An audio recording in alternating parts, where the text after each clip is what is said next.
Good afternoon, everyone, wherever you might be in the world. And finally, the sun is shining, which means we can get back to work outside. So is it just me, or does this hat look really stupid in this video? This looks like, I don't even know, like some dinner plate on my head or something from this angle. Anyhow, today's video is a quite informative one. I'll be going through all things bevel related and all things mitre saw related, and how to cut extreme angles on a mitre saw when the general capacity is around 45 to 50 degrees as a mitre. So I'm currently doing a bit of work on a tiny home, and today's task is to cut timber frames, wedges for that, and there's one on the other side, and then a square rectangular piece on the end. And this is one we did last time, or last week, but I'm going to sort of talk more through the process of this one today. So we'll go upstairs and get started with the bevel.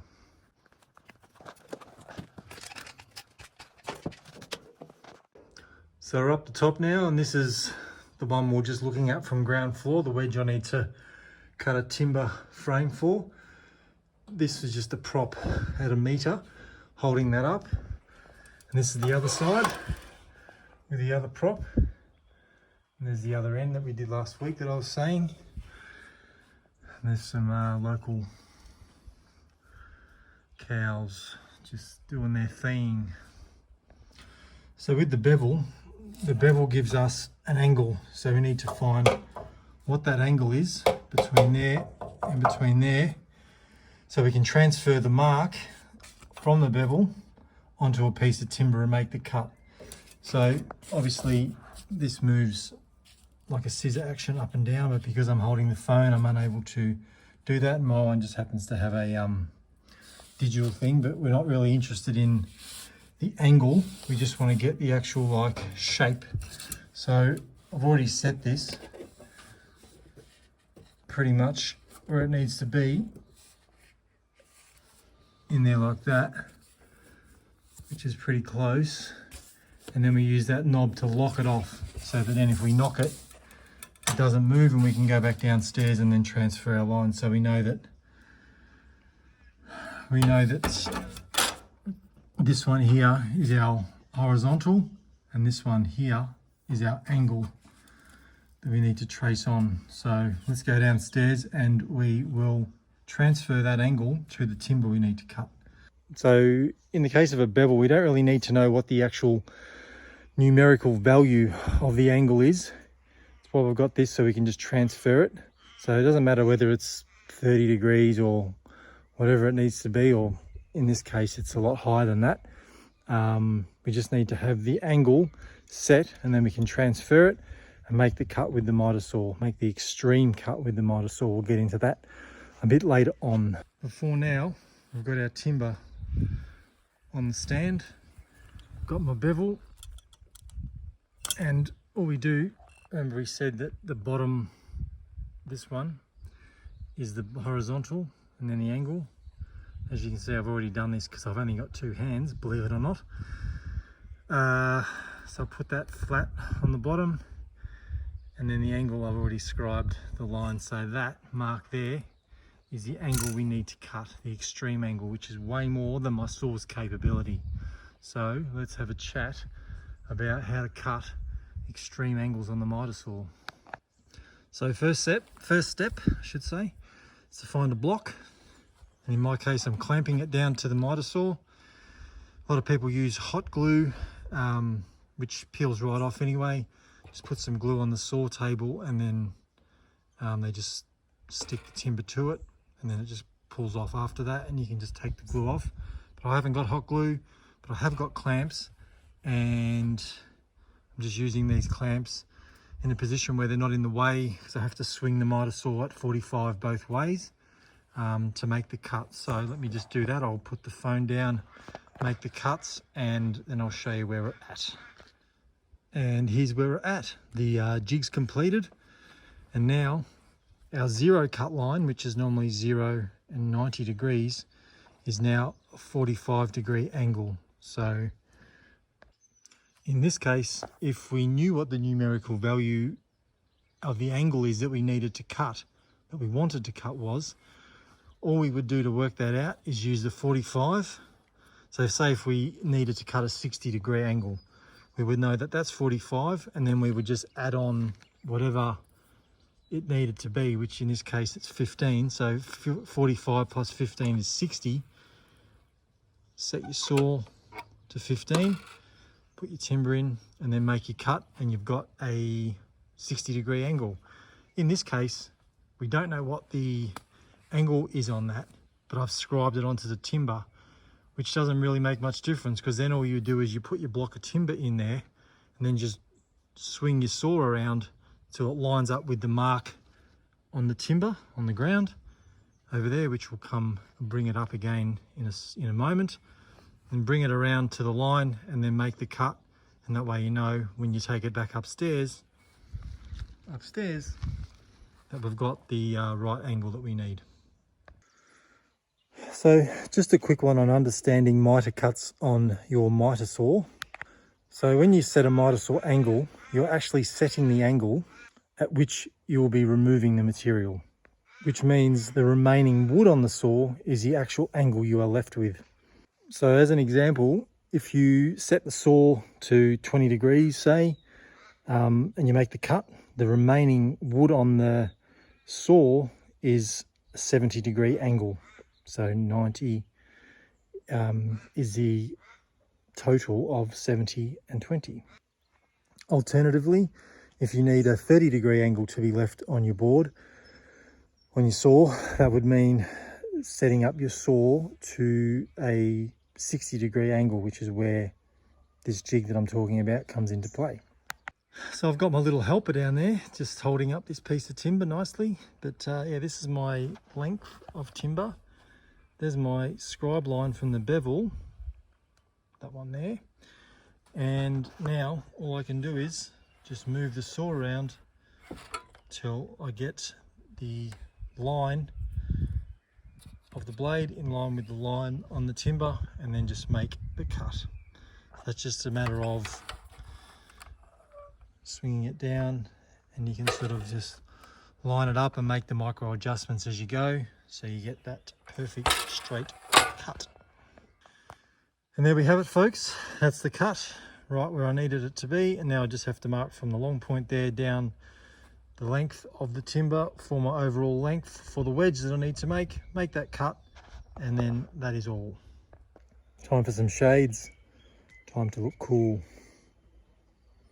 But anyway, before I make that cut, which means I'd have to remove the jig, which means I don't want to do that yet because I've got more of these angle cuts to make. And just incidentally, 30 degrees, that was the angle. So what did we say earlier?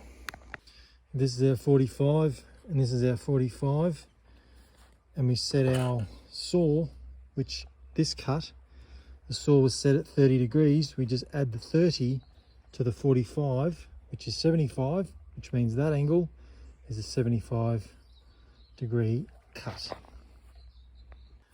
which means that wedge is 15 degrees. I bloody hope all that made sense, because it can get a bit confusing when you're trying to explain it too, but yeah, that's just a matter of doing it a few times, and then you sort of get the knack of how it all sort of goes together and how it all works. But once the jig's in place and you've got a good helper down there, it makes life a lot easier.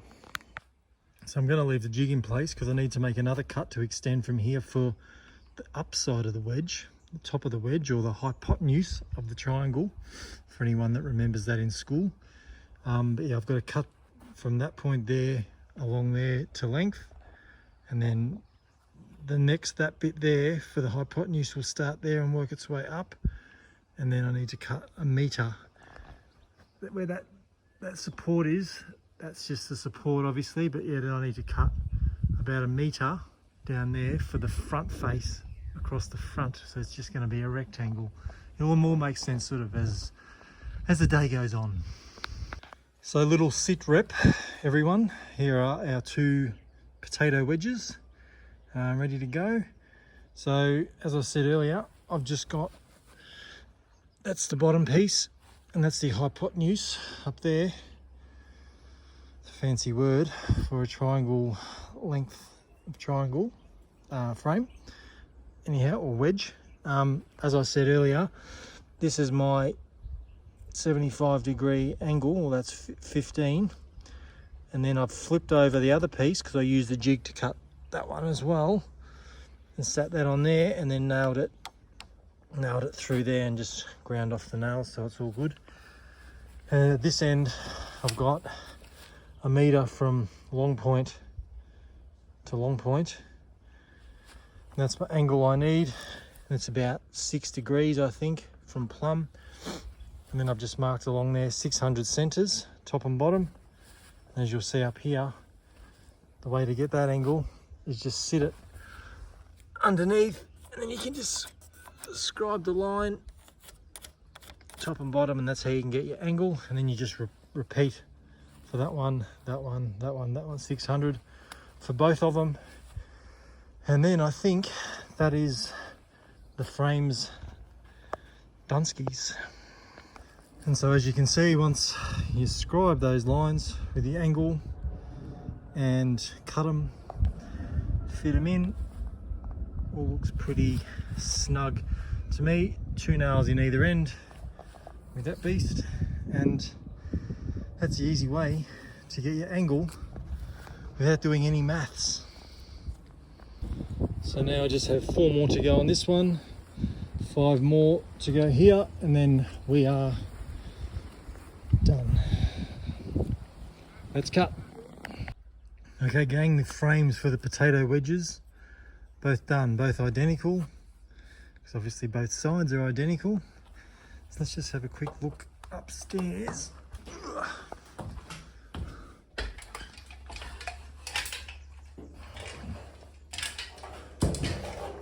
So, one wedge in there, one wedge in there, and then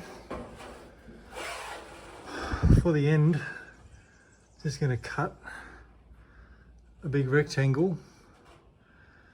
I think a window is going to go here and obviously in that end. It's just going to be a rectangle first because we don't know what size window is going to go in there. But other than that, we can screw, when the wedges go in, we can screw this frame into the wedge on both sides, and that's done. But before any of that happens, we actually need to wrap the wedges in building wrap. Pretty high quality one down there in the roll, and then we can sheet them in the WeatherTex, which is that stuff there. So, and I think that's about all. But anyway, now I've got to take them upstairs and let's hope they fit. So yeah, that's going to be, no, I'm confident they'll fit for sure. Never in doubt. So let's do that. 10 minutes later, they fitted. They fit. They did fit. Just stacked them over there for now. So like I said before, they just need to be wrapped and then clad in the WeatherTex like that one, but on that side. So anyhow, it's for another day. There's not much else to see here. So if you made it this far, thank you. Hope you found this helpful and somewhat informative. I hope it all made sense. And yeah, I think that's all I've got for you. If you haven't subscribed, don't hesitate to do it. I'd love the support and really appreciate that.